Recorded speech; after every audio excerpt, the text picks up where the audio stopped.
حضرت اسماعیل علیہ السلام کا بیوی کو طلاق دینے کا واقعہ۔ حضرت ابن عباس رضی اللہ تعالیٰ عنہ سے مروی ہے کہ جب حضرت ابراہیم علیہ السلام، حضرت اسماعیل علیہ السلام اور حضرت حاجرہ کو مکہ میں چھوڑ کر واپس چلے گئے تو ان کے پاس ایک جرہم نامی قبیلہ بھی آ کر آباد ہو گیا۔ ایک مدت گزر گئی اور حضرت اسماعیل علیہ السلام نے اس قبیلہ کی ایک عورت سے شادی کر لی۔ اس کے بعد حضرت حاجرہ بھی اللہ کو پیاری ہو گئی۔ کافی مدت کے بعد جب حضرت ابراہیم علیہ السلام نے حضرت سارہ سے کہا کہ میں حاجرہ کی خبرگیری کے لیے جانا چاہتا ہوں تو حضرت حاجرہ نے اجازت دی اور یہ شرط رکھی کہ وہاں آپ اپنی سواری سے نہیں اتریں گے، یعنی فوراً واپس آ جائیں گے۔ بس آپ جب مکہ میں داخل ہوئے تو حضرت حاجرہ کا انتقال ہو چکا تھا۔ پھر آپ جب حضرت اسماعیل علیہ السلام کے گھر پہنچے اور ان کی بیوی سے ان کا حال پوچھا تو اس نے کہا کہ وہ بال بچوں کے خدا کے لیے شکار کو گئے ہوئے ہیں۔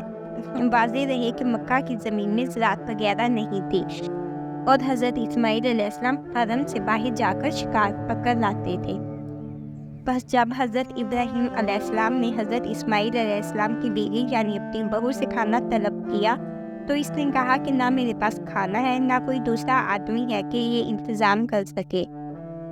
بس حضرت ابراہیم علیہ السلام نے واپس ہوتے ہوئے فرمایا کہ جب تیرا شوہر واپس آئے تو میرا سلام کہنا اور کہنا کہ گھر کا دروازہ تبدیل کر دے۔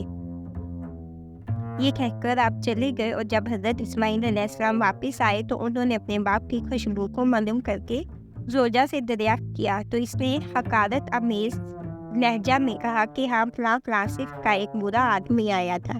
آپ نے پوچھا کہ کچھ کہتے بھی تھے تو عورت نے جواب دیا کہ ہاں وہ کہتے تھے کہ اپنے شوہر کو میرا سلام دے کر کہنا کہ اپنے گھر کا دروازہ تبدیل کرے۔ بس حضرت اسماعیل علیہ السلام نے فوراً اس کو طلاق دے کر دوسری شادی کر لی۔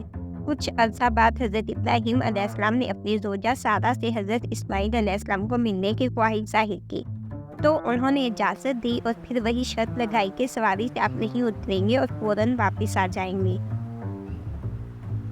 بس جب حضرت ابراہیم علیہ السلام حضرت اسماعیل علیہ السلام کے گھر پہنچے تو اس کی موجودہ بیوی سے ان کے شوہر کا حال پوچھا تو اس نے جواب دیا کہ وہ شکار کو گئے ہوئے ہیں اور جلد ہی واپس آ جائیں گے انشاءاللہ۔ آپ نے کھانا طلب فرمایا تو فوراً دودھ اور گوشت سے ان کی ضیافت کی گئی۔ آپ نے برکت کی دعا فرمائی۔ بس فارغ ہو کر جب آپ نے واپس پلٹنے کا ارادہ فرمایا تو فرمایا کہ اپنے شوہر کو میرا سلام کہنا اور کہنا کہ اب تیرے دل کا دروازہ ٹھیک ہے۔ جب حضرت اسماعیل علیہ السلام واپس آئے اور باپ کی خوش ہوئی تو اپنی بیوی سے دریافت فرمایا تو انہوں نے جواب دیا کہ ہاں نہایت خوبصورت اور پاکیزہ خوشبو رکھنے والا ایک بزرگ تشریف لائے تھے، انہوں نے ایسا فرمایا تھا۔ حضرت اسماعیل علیہ السلام نے فرمایا کہ وہ میرے والد حضرت ابراہیم علیہ السلام تھے۔